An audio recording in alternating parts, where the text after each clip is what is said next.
হয় ঋতুচাপ কাইলৈ যেহেতু দ্বিতীয় পৰ্যায়ৰ ভোটগ্ৰহণ প্ৰক্ৰিয়া আৰম্ভ হ'ব ৰাতিপুৱা 7:30 বজাৰ পৰাই আৰু ইতিমধ্যে বঙাইগাঁও মহাবিদ্যালয়ৰ পৰিৱেশটো মই দেখুৱাইছোঁ। ইয়াত 3060 গৰাকী পলিং প্ৰিজাইডিং বিষয়াই তেওঁলোকৰ সা সামগ্ৰী গ্ৰহণ কৰিবলৈ ইয়াত আহিছে আৰু নিজ নিজ গন্তব্য স্থানলৈ তেওঁলোকে গৈ কাইলৈ দিনটো পালনা কৰিব এই যি ভোটগ্ৰহণ প্ৰক্ৰিয়া। কিন্তু এই মুহূৰ্তৰ পৰিৱেশটো মই দেখুৱাইছোঁ, প্ৰতিকূল বতৰ,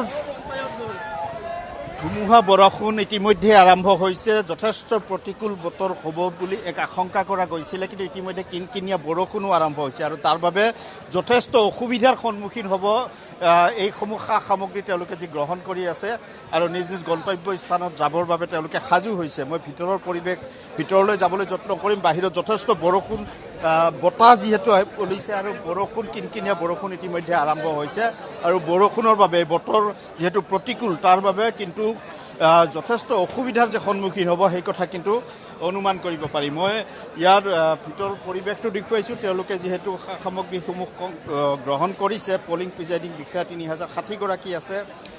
মুঠ 719টা ভোটগ্ৰহণ কেন্দ্ৰত যিহেতু ভোটদান প্ৰক্ৰিয়া হ'ব, 4,99,718 গৰাকী ভোটাৰে ভাগ্য নিৰ্ণয় কৰিব। 1919 গৰাকী প্ৰাৰ্থীৰ জিলা পৰিষদৰ প্ৰাৰ্থী, আঞ্চলিক পঞ্চায়তৰ আৰু ৱাৰ্ড সদস্য পদৰ প্ৰাৰ্থী যিসকল আছে তেওঁলোকৰ ভাগ্য নিৰ্ণয় কৰিব। এগৰাকী বিষয়া আছে, মই তেওঁৰ কাষলৈ যাবলৈ যত্ন কৰিম। ল'লে সামগ্ৰী? ল'লোঁ। সব ঠিকে আছে, মানে কাউণ্ট কৰি আছোঁ, গিনতি কৰি আছোঁ। বেলটত আগতে আপুনি দিছিলে নেকি? অভিজ্ঞতা আছে, কিন্তু হ'ল কি এইটো ফল কৰি দিব লাগে না, এই বয়সীয়াল মানুহবিলাকৰ কাৰণে, বিশেষ কৰি মহিলা আৰু পুৰুষৰ কাৰণে। বৃদ্ধ যদি হয় তেওঁলোকৰ হাতখন কঁপে যে, গতিকে ষ্টাম্পটো মাৰাতে কেতিয়াবা ৰং হৈ যায়।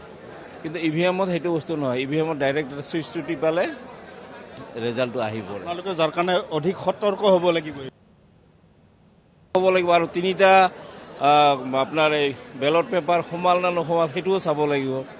আৰু ষ্টাম্পত কালি দিব লাগিল, চেঙাইটো দিব লাগিল, সেইটো মানে প্ৰপাৰলি মানে পৰিল না নপৰিল সেনেকৈ। আৰু সোমোৱাতে বেলট বক্সত সোমোৱাতে 3টা পেপাৰে সেইটো ভাল কৰি চাব লাগিব। হিমান্ত চৌধুৰী, আপোনাক ধন্যবাদ জ্ঞাপন কৰিছোঁ। আপুনি বঙাইগাঁৱৰ পৰা আমাক নিৰ্বাচনী কিছু পৰিৱেশ দেখুৱাব বাবে।